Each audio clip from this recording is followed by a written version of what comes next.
Hi, ako nga pala si Eric Gonzalo. Egons na lang pwede niyong tawag sa akin. Isa pala akong gitarista, musikero, at nagbabanda. At ngayon, nahihilig sa pagmumotor. Isa rin pala akong registered nurse dito sa Pilipinas at sa US. At weird, 10 taon na ako nagtatrabaho sa BPO at hindi sa hospital. So stress ang buhay. Umakyat na rin pala ako ng Baguio. Nagmotor na rin papunta sa Apari. At syempre, ang highest point sa Tinok.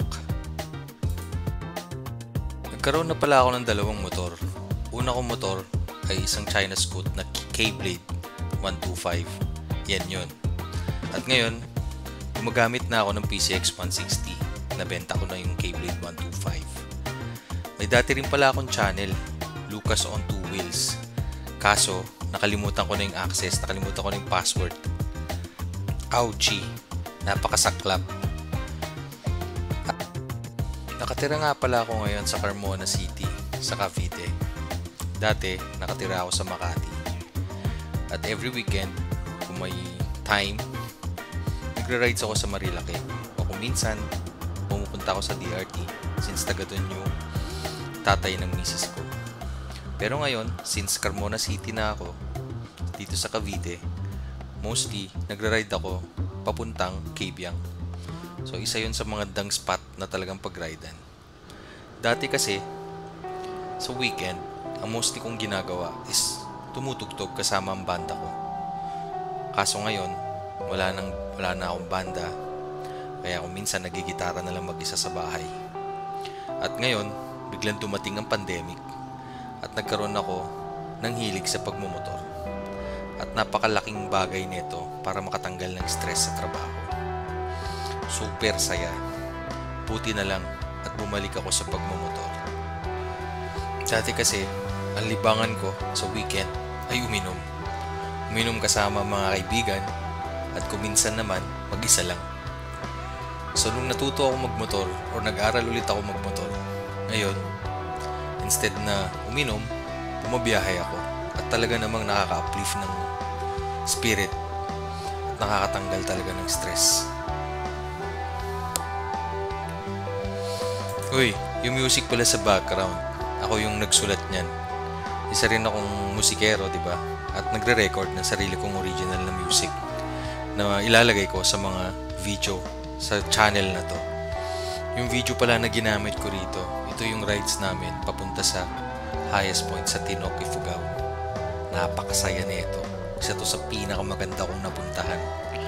Although marami na ako nadaanan sa Vizcaya, mga bangkingan, ito na siguro yung pinakasagad. Umabot ng siguro 4 to 5 hours na bangkingan at talaga namang nakakahilo. So bakit ulit ako nagva-vlog? Bakit ulit ako gumawa ng channel? Well, gagawin ko ang YouTube as my memory card. Gusto ko kasing i-save lahat ng mga biyaheng ginawa ko. At syempre, i-share na rin yung music na ginagawa ko kaysa ilagay mo lang sa laptop or sa cellphone mo. Katulad ng mga music na ginawa ko sa laptop ko dati, nawala lahat kasi nasira. So mangilan-ngilan lang yung natirang music na original composition ko. So gusto ko, sa mga videos ko, sa mga biyahe ko, i-share ko na lang sa YouTube. Para someday, pag tumanda, mapapanood ko siya. So, anong magiging tema ng channel na to? Well, of course, it's all about riding. It's all about motorcycle. It's all about traveling, of course. But not necessarily using only motorcycles, especially pag kasama ko yung family ko. Well, it's also about music.